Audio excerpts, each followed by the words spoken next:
nuestro invitado. Sí, es una persona, entiendo que con mucha claridad y conocimiento. Sobre todo de economía. Así es. Bueno, informamos y compartimos la actualidad en Docta Política, momento de entrevista. Bueno, vamos con nuestro primer entrevistado, Alfredo Félix Blanco, un economista. ¿Cómo le va, Alfredo? Desde el estudio de FM Presencia, el programa Docta Política, Javier Bareto, Marisa Rebecki, Edgardo Rebecki, los saludamos. ¿Qué tal? ¿Cómo les va? Buenos días. Bueno, muy buenos días. Bueno, Alfredo, como para empezar con una pregunta más general y no fácil, ¿cómo ves la situación económica del país? Bueno, Argentina tiene una situación sumamente delicada. La situación macroeconómica se ha deteriorado y tenemos, si uno tuviera que decir 2 o 3 rasgos que son realmente graves. Por un lado está la situación del sector externo, las dificultades que se reflejan en la carencia de dólares que tiene el Estado Nacional para atender obligaciones y para que se puedan hacer importaciones, en fin. A eso hay que sumarle que tenemos, después de la devaluación, de la última devaluación, tenemos una aceleración de la inflación muy marcada, y bueno, esto todo se refleja en algo que es muy, yo diría que es muy duro y que a veces no nos damos cuenta y lo naturalizamos, que es los aumentos de los niveles de pobreza. Es decir, con niveles de pobreza que hace algunas décadas hubieran sido inimaginables para la Argentina, y que tiene que ver con el hecho de que la inflación castiga a los sectores más vulnerables de la sociedad, ¿no? Alfredo, y esos niveles inflacionarios que no tienen freno, ¿qué entiende usted? ¿Qué medidas? ¿Qué debería hacerse? Bueno, yo creo que, para el actual gobierno es muy difícil, está en los últimos meses de esta gestión, es muy difícil generar un programa que tenga, credibilidad, un programa antiinflacionario que tome en cuenta las cuestiones fiscales, monetarias, las cuestiones cambiarias, y que no pierda tampoco de vista la situación en materia de distribución del ingreso. Un programa de ese tipo, como alguna vez ha habido en la Argentina, y que después han tenido un éxito durante algún tiempo y que después han caído nuevamente, pero un programa de ese tipo requiere, como una condición necesaria, que tenga viabilidad política y que el gobierno tenga credibilidad. Eso obviamente no existe ahora, de manera tal que lo que hay que hacer, que seguramente le corresponderá al próximo gobierno, sea del signo que fuere y sea quien gane las elecciones, va a tener ante sí un desafío muy grande, que es diseñar un programa antiinflacionario, y seguramente eso lo podrá lograr en la medida en que haya generado niveles de confianza y, yo diría, volumen político el gobierno para poder llevarlo adelante, ¿no? Alfredo, ¿la dolarización en la Argentina es posible? Bueno, esto merece alguna precisión, que me gustaría hacer una aclaración previa. En el debate que se ha planteado respecto del tema de dolarización, que obviamente está motivado por el hecho de que la inflación tan alta, hace que las personas tiendan a buscar una esperanza en alguna medida, drástica, pero creo que a veces se confunden 3 cosas que no son exactamente lo mismo. Las definamos así. Dolarización es sustituir toda la moneda nacional por la moneda de los Estados Unidos. No es lo mismo que tuvimos en la década de los 90, que fue un sistema de economía bimonetaria con tipo de cambio fijo, la convertibilidad, ¿no? Sí. Y tampoco es lo mismo cuando se plantea otro tema, que sería decir, dejar librado el tipo de cambio, pero autorizar las operaciones en dólares para todas las transacciones comerciales. Vamos ahora entonces a lo primero, esto de la dolarización. La dolarización, al igual que en este caso que la convertibilidad requiere que a partir de un determinado momento el Estado Nacional diga, bueno, todo el dinero que está en poder del público, más los saldos en los bancos, más los pasivos, que tienen retribución en el Banco Central, que son las LELIC, bueno, eso se va a convertir a dólares. ¿Cómo se hace eso? Bueno, diciéndole a la gente, el saldo suyo en el banco va a empezar a aparecer en dólares. A los bancos decirle, si usted tiene LELIC, cuando venzan le voy a dar los dólares, y el dinero que usted tiene en el bolsillo tiene tal plazo para ir a un banco a cambiar. ¿Cuál es la condición que hay por detrás de eso? Que para hacer eso yo tengo que tener los dólares para entregárselos al público, si decide, por ejemplo, ir al banco a retirarlos. Y bueno, ese nivel, esa necesidad de dólares, obviamente hoy Argentina no lo tiene. Pensemos que tenemos más de 10 billones 12 billones o 13 billones de base monetaria. ¿Qué quiere decir? Que cuando yo le tengo que dar el dólar, ¿a qué valor se lo tengo que dar? Para que los pocos dólares que tiene el Banco Central alcanzaran para saldar todo esto que dijimos, el dólar tendría que tener un valor muchísimo más alto que el que hoy tiene incluso el blue, ¿no? El dólar marginal. Entonces, ¿cuáles son las opciones que aparecen? Bueno, aparecen las opciones que alguien dice, no, vamos a pedir un préstamo, vamos a pedir 30.000 millones de dólares y con eso vamos a dolarizar la economía.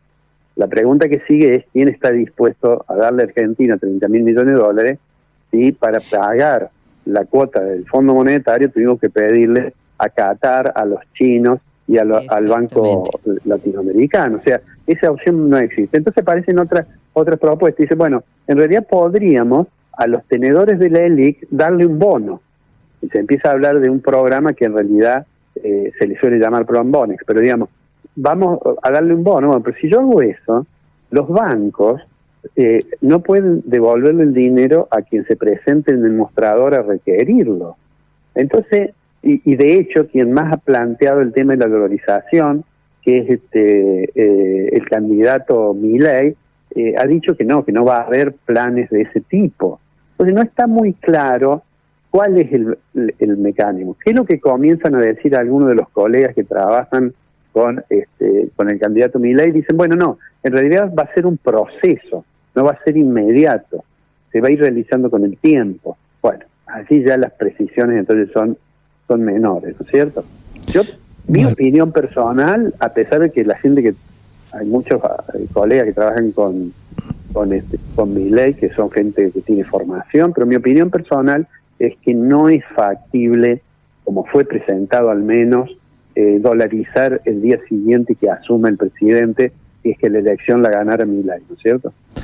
Alfredo, claro, muy explicativo. Está claro su rol de docente, que también lo ejerce sí, acá en la radio.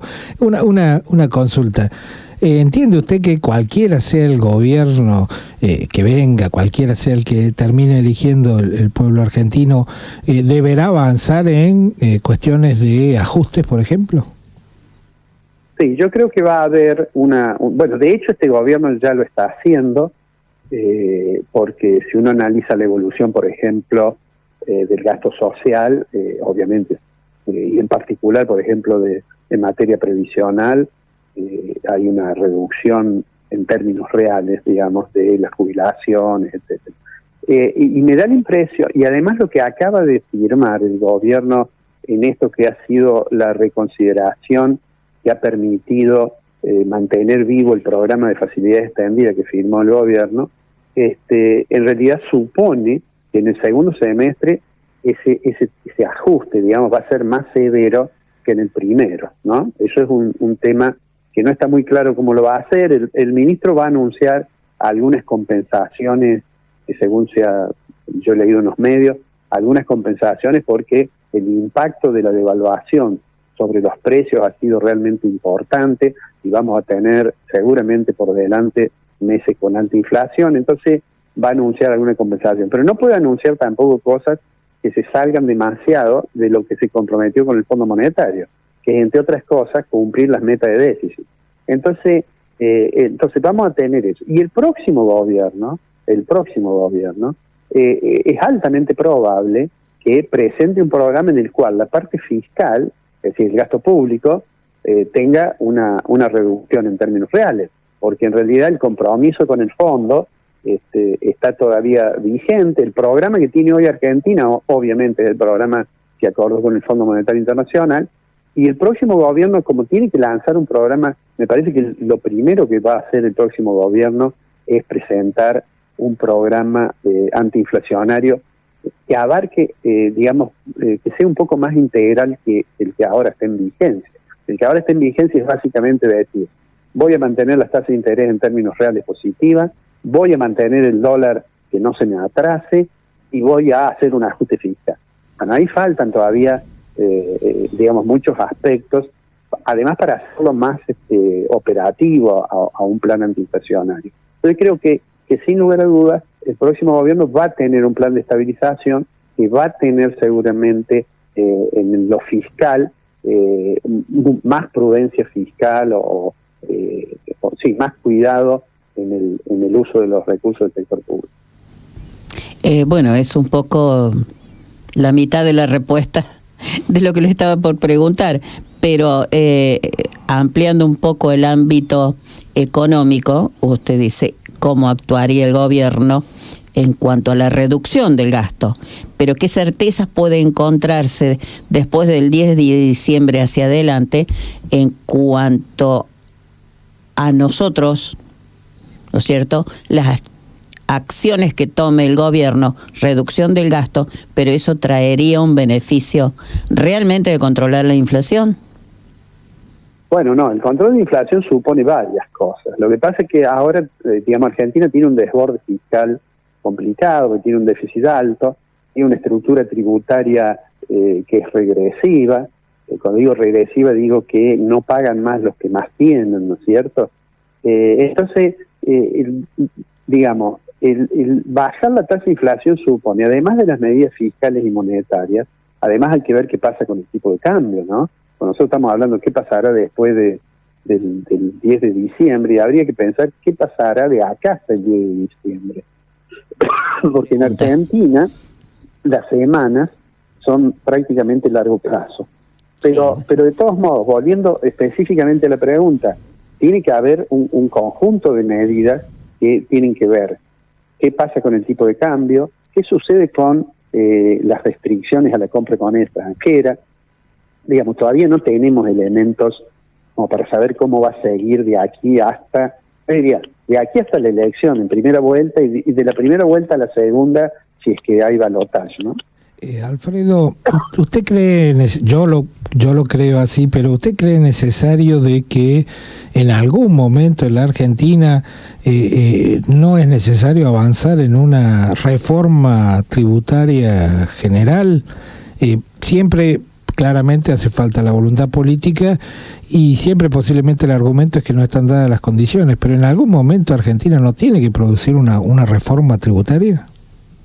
Yo creo sin lugar a dudas que hace falta una reforma tributaria, porque además cuando uno mira el sistema tributario argentino es una selva que es difícil de entender, ¿eh? Uno le puede preguntar a cualquier profesional en ciencias económicas, por ejemplo, a ver, cuénteme cómo es el régimen de coparticipación argentino, partiendo de una recaudación de 100, y se va a ver en problemas para explicarlo, ¿no?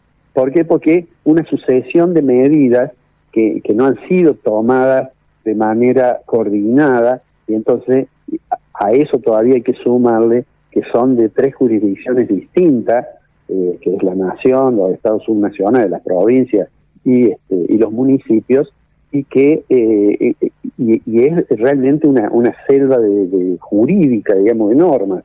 Pero además, cuando uno mira el resultado de ese proceso, llega a la conclusión que además de ser regresivo el sistema, es profundamente distorsivo de la actividad económica. Pensemos en lo siguiente. Cuando el gobierno nacional toma una medida, supongamos modifica el régimen de derechos de exportación, que son las retenciones. Bueno, todas las provincias empiezan a discutir si lo ha aumentado, que esa parte no se la estaba coparticipando, por ejemplo, ¿no es cierto? Bueno, o si el gobierno nacional resuelve bajar un impuesto, supongamos que el gobierno resolviera bajar para un conjunto de bienes que se consideran que forman parte de la canasta básica, por razones, digamos, de equidad, resolviera bajar el IVA al 7%. Las provincias inmediatamente deberían reducir sus ingresos porque el IVA es un impuesto coparticipable y es uno de los impuestos más importantes de la estructura tributaria. Entonces, en realidad lo que hace falta, me parece a mí, es, en primer lugar, un acuerdo fiscal con las provincias para decir vamos a revisar todo el sistema tributario y vamos a tener un sistema tributario que no descuide los problemas de equidad distributiva y que no castigue a la inversión productiva. Pero bueno, eso supone además que haya un consenso importante entre todas las fuerzas políticas o entre la mayoría de las fuerzas políticas para poder llevarlo adelante, porque eso necesariamente es un debate parlamentario, ¿no? Uh-huh. Alfredo, con el tema del dólar, la provincia con su deuda se ha complicado bastante, ¿no? Bueno, la provincia tuvo, digamos, en determinado momento la decisión de utilizar endeudamiento externo en moneda extranjera, porque en ese momento, no había endeudamiento en moneda doméstica y además porque era conveniente, porque en la medida en que el gobierno nacional dejaba trazar el valor del dólar, se suele decir, usaba el dólar como ancla para que no se dispararan mucho los precios, entonces durante ese periodo a la provincia le resultaba muy conveniente el endeudamiento en dólares. Ahora, cuando uno mira que la estructura del endeudamiento tiene más del 95% en moneda extranjera, y si uno le suma a eso algunas deudas que son ajustables, aunque no sean en moneda extranjera, que son ajustables, y siguen el curso del valor de los precios, y entonces uno tiene 98% de moneda de ese tipo de endeudamiento, claramente la modificación del tipo de cambio le impacta de manera importante. ¿Cómo será el resultado final? Dependerá que la provincia haya sido capaz de generar durante el periodo en que parecía que era conveniente el endeudamiento de moneda extranjera, una suerte de fondo, digamos, no lo llamemos anticíclico, pero antidevaluación, porque era claro que en algún momento el tipo de cambio iba a sufrir un ajuste, ¿no es cierto? Ese ajuste que se produjo ahora, llevándolo a 3.50 al dólar, y yo diría, nadie está en condiciones de asegurar que no vaya a haber otra situación cambiaria que obligue al gobierno antes de la primera elección o antes de la segunda vuelta o al próximo gobierno a hacer otra modificación del tipo de cambio.